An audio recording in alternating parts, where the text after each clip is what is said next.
بسم اللہ الرحمن الرحیم۔ السلام علیکم ناظرین کرام، میں مریم شیخ امید کرتی ہوں آپ سب خیریت سے ہوں گے۔ ناظرین کرام، Altaf Hussain M Q M کی بنیاد رکھی انہوں نے، اور کون ہے جو انہیں نہیں جانتا، جنہیں انڈیا کا ایجنٹ بھی کہا جاتا تھا۔ جناب ان کی جانب سے ایک بیان سامنے آیا ہے، انہوں نے کہا ہے کہ فوج واپسی کی اجازت دے اور تسلیم کرے کہ الطاف حسین کی قیادت میں ایم کیو ایم ایک حقیقت ہے۔ یہ 26 جولائی 1996 یعنی کہ 1996 کی بات ہے کہ کراچی میں ایم کیو ایم کا جلسہ ہو رہا تھا، اور اسی دوران جو ہے وہ یہ کراچی شہر کی تاریخ کا سب سے بڑا جلسہ تھا، جس میں شریک ایم کیو ایم کے پرجوش حامی نعرے لگا رہے تھے اور شور مچایا جا رہا تھا۔ اسی دوران الطاف حسین جو ہیں لاکھوں کے اس نعرے لگاتے اور شور مچاتے مجسمے یا مجمع کو سٹیج سے ہدایت جاری کرتے رہے اور خاموش۔ وہاں مکمل ایک دم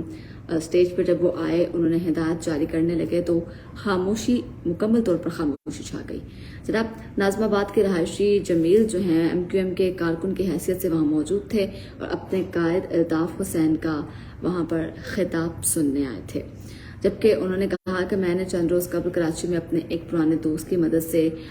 جو ہے ان سے رابطہ کیا۔ وہ بہت مشکل سے مجھے اس شرط پر یہ بات بتانے کو تیار ہوئے کہ ان کا نام جو ہے وہ بالکل بھی ظاہر نہ کیا جائے۔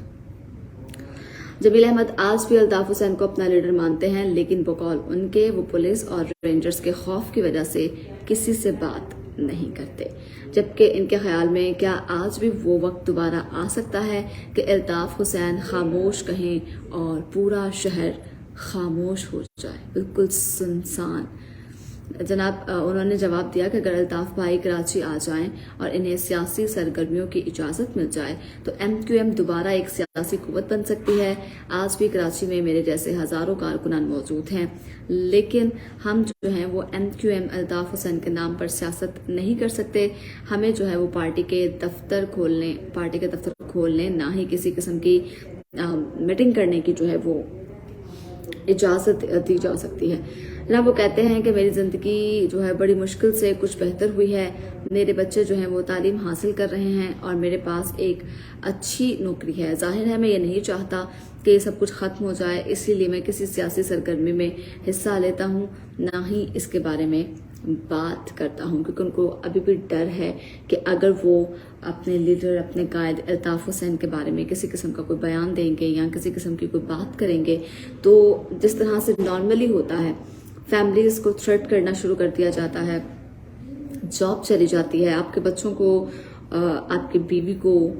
ہراساں کیا جاتا ہے، آپ کو اٹھا لیا جاتا ہے۔ جناب وہ کہتے ہیں کہ میں ہرگز ایسا نہیں چاہتا، لیکن کہتے ہیں کہ عمران خان کی حکومت کے ہاتھ کے بعد سے جو ہے وہ کراچی میں تحریک انصاف کی حمایت میں کافی اضافہ ہوا ہے، اور ان کے کئی جاننے والوں نے تحریک انصاف کو آئندہ انتخابات میں ووٹ دینے کا فیصلہ کیا ہے، لیکن وہ خود آج بھی الطاف حسین والی ایم کیو ایم کو ہی پسند کرتے ہیں۔ M Q M, Altaf Hussain وہ لیڈر تھے جس نے ایم کیو ایم بنائی، اور اس پر جو ہے وہ بہت محنت کی۔ کراچی میں ایک دور تھا جب ایم کیو ایم کا بڑا نام تھا، ایم کیو ایم ایک بہت بڑی جماعت سمجھی جاتی تھی۔ الطاف حسین نے 22 اگست 2016 کو ایک متنازع تقریر کی تھی، جس میں پاکستان کے خلاف نعرے لگائے گئے تھے، اور اس تقریر کے بعد پاکستان میں الطاف حسین کی تقاریر نشر کرنے پر پابندی عائد کر دی گئی تھی، اور اس کے بعد یہ ہوا کہ ملک کی تیسری بڑی سیاسی جماعت اتنے حصوں اور دھڑوں میں تقسیم ہوئی جس کا اگست 2016 سے قبل کسی نے تصور بھی نہیں کیا تھا۔ یعنی کہ ایم کیو ایم جو ہے وہ اس طرح سے ٹوٹ گئی، اس طرح سے بکھر گئی، ایم کیو ایم میں لوگوں نے شمولیت اختیار کرنا شروع کر دی اس طرح سے کہ جس کا کوئی سوچ بھی نہیں سکتا تھا، سوال ہی پیدا نہیں ہوتا تھا۔ تو جناب جلد ہی ایم کیو ایم پاکستان کے نام سے ایک نئی جماعت سامنے آئی، کیونکہ پاکستان میں رہنے والے پارٹی رہنماؤں نے فیصلہ کن قدم اٹھایا، اور بالآخر پارٹی کے سینئر رہنما فاروق ستار کو اعلان کرنا پڑا کہ ملک اور فوج کے خلاف الطاف حسین کی تقاریر اور خطبات کا ایم کیو ایم سے کوئی تعلق نہیں، جبکہ ایم کیو ایم پاکستان نے بطور تنظیم اپنے بانی سے نہ صرف علیحدگی کا اعلان کیا بلکہ نئی ایم کیو ایم نے الطاف حسین کے خلاف قومی اسمبلی میں قرارداد مذمت بھی پیش کروائی۔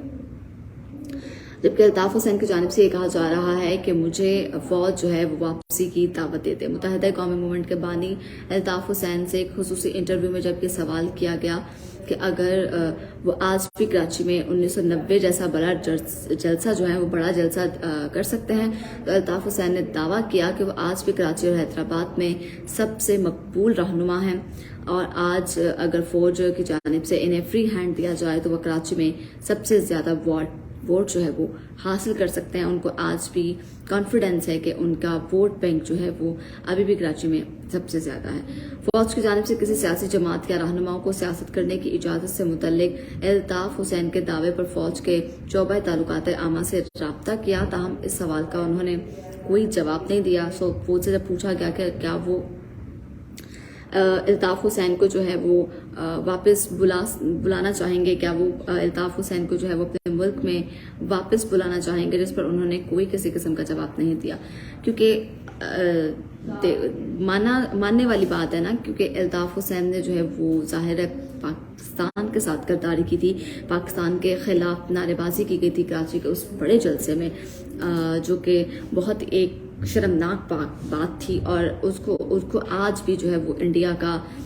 غدار کہا جاتا ہے، انڈیا کا ایجنٹ کہا جاتا ہے. جناب تھوڑی سی بات کر لیتے ہیں ڈاکٹر عافیہ صدیقی کی ملاقات کے حوالے سے. ڈاکٹر عافیہ صدیقی جو ہیں اس وقت امریکہ میں، وہ امریکہ کے جیل میں اس وقت گرفتار ہے. 20 سال ہو چکے ہیں ان کو وہاں پہ قید، لیکن جبکہ یہ خبریں سامنے آئی ہیں، کل ان کی ملاقات ہوئی تھی پراپر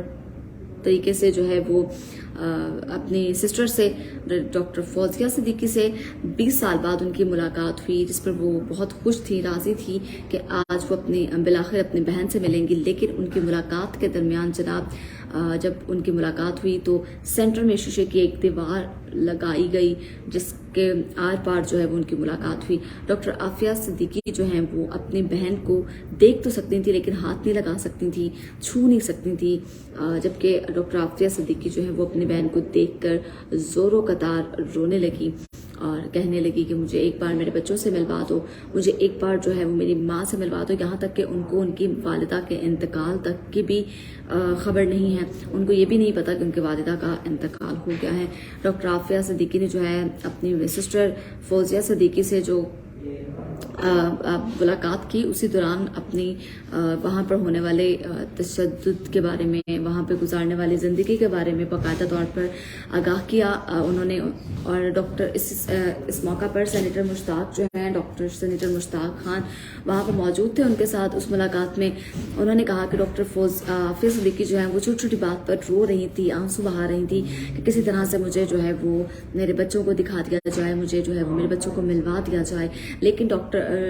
جو سینیٹر مشتاق احمد خان ہیں انہوں نے کہا ہے کہ جناب ڈاکٹر عافیہ صدیقی کی رہائی کی جو چابی ہے وہ ہماری دارالحکومت، وفاقی دارالحکومت یعنی کہ اسلام آباد میں پڑی ہے. اگر حکمران چاہیں تو واشنگٹن میں جو ہے وہ امریکہ سے اپیل کر کے ان کو رہائی دلوا سکتے ہیں، ان کے رہائی کا سبب بن سکتے ہیں. لیکن اگر ہمارے حکمران چاہیں تو میں جو ہے وہ اپنے گورنمنٹ سے اپیل کروں گی کہ دیکھیں وہ ہماری بہن ہیں، بیٹی ہیں، جس طرح سے 20 سال سے وہ ایک اذیت میں ہیں، اپنی فیملی سے دور، اپنے بچوں کو نہیں دیکھا. ان کی اذیت کو ختم کروایا جائے، ان کے لیے پرزور آواز اٹھانی چاہیے، ان کے لیے جو ہے وہ ہر ممکن اقدام اٹھانا چاہیے. اور ہماری گورنمنٹ کو جو ہے وہ ڈاکٹر عافیہ کو وہاں پہ رہائی کے لیے جو ہے امریکہ سے جو ہے وہ بات چیت کرنی چاہیے اور ان کو ان کی رہائی کے لیے ہر ممکن کوشش کرنی چاہیے. میری پرسنل ریکویسٹ ہے اپنے گورنمنٹ سے. امید کرتی ہوں